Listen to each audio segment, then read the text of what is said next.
Hello, aujourd'hui une vidéo, la première sur mon compte. Je vais t'expliquer le matériel qu'il faut utiliser pour dessiner du dessin manga. Ceux qui ne me connaissent pas peuvent me suivre sur TikTok et sur Instagram où je publie mes dessins et d'autres tutos. Pour faire de beaux dessins, il ne suffit pas d'avoir beaucoup de matériel. Déjà, un bon critérium, c'est déjà la première des étapes. Mine 0,7 ou 0,5, voire même 0,3 si vous aimez travailler les petits détails. Pour réaliser ce dessin, je n'ai utilisé qu'un simple stylo bic. Vous voyez qu'on peut déjà faire de grandes choses avec très peu de matériel.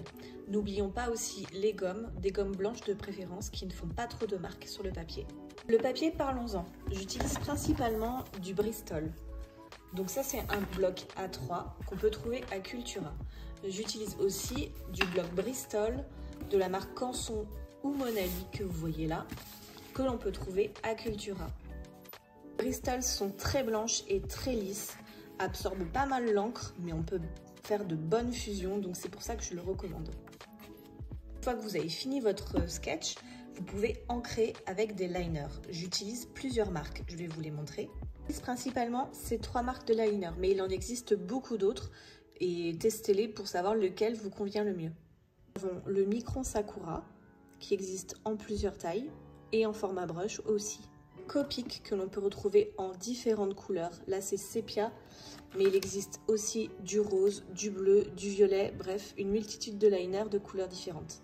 Les graphites que l'on peut retrouver dans les magasins type Cultura, ils sont assez faciles à trouver et très bons à prendre en main. Un très large choix de feutres, mais je travaille principalement avec 3 marques différentes. Les feutres OU que l'on peut trouver sur Amazon ou directement sur le site de OU, c'est pour moi les feutres qui ont le meilleur rapport qualité-prix. Et en termes de qualité, ils sont vraiment très bons. Il y a vraiment une très grande gamme de couleurs différentes et vous pouvez tous les retrouver dans différents packs. Les OU ne sont malheureusement pas disponibles.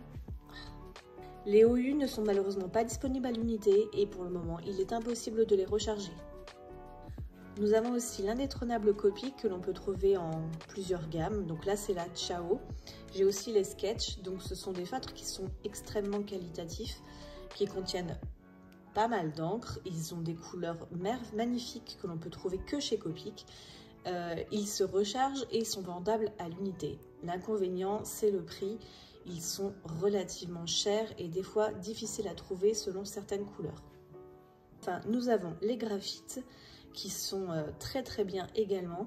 Ils disposent de 2 mines différentes, donc une mine très fine type liner et une mine brush.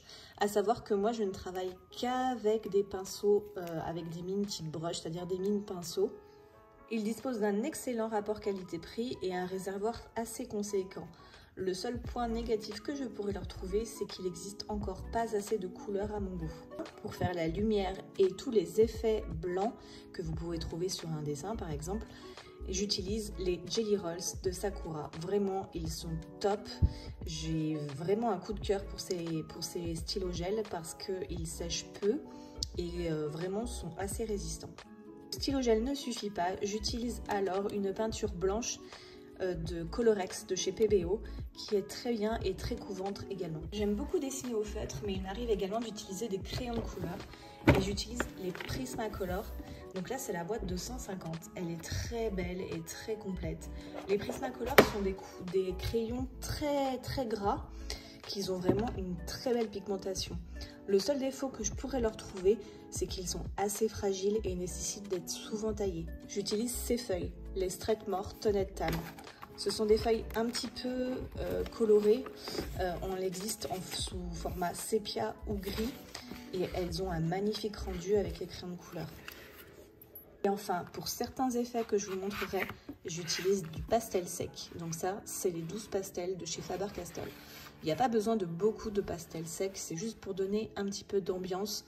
Et vraiment, 12 pastels, c'est amplement suffisant. Beaucoup d'entre vous m'ont demandé où je trouvais également mon rangement pour les feutres.